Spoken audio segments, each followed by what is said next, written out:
রাতের আঁধারে বাজারে অগ্নিকাণ্ডে ৮ দোকান ভস্মীভূত। ফরিদপুরের আলফাডাঙ্গায় রাতের আঁধারে ভয়াবহ এক অগ্নিকাণ্ডে ৮টি দোকান পুড়ে ছাই হয়ে গেছে। এতে প্রায় ২০ লক্ষাধিক টাকার ক্ষতি সাধিত হয়েছে বলে জানিয়েছেন ব্যবসায়ীরা। মঙ্গলবার রাত 11:30টার দিকে উপজেলার বেলবানা বাজারের খালপাড় মার্কেটে এ অগ্নিকাণ্ডের ঘটনা ঘটে। ধারণা করা হচ্ছে বিদ্যুতের শর্ট সার্কিট থেকে আগুনের সূত্রপাত হয়েছে, তবে হতাহতের কোনো খবর পাওয়া যায়নি।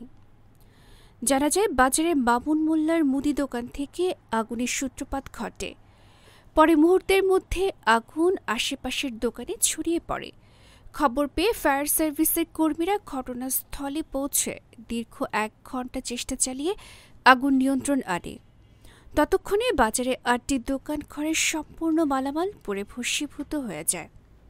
এদিকে খবর পেয়ে বুধবার সকালে ঘটনাস্থল পরিদর্শন করেছেন আলফাডাঙ্গা উপজেলা নির্বাহী কর্মকর্তা রাসেল ইকবাল। ক্ষতিগ্রস্ত ব্যবসায়ীদের তালিকা তৈরি করে সরকারিভাবে সাহায্য সহযোগিতা করার আশ্বাস দিয়েছেন তিনি। ফরিদপুরের আলফাডাঙ্গা থেকে মিয়া রাকিবুল, গণমানুষের আওয়াজ।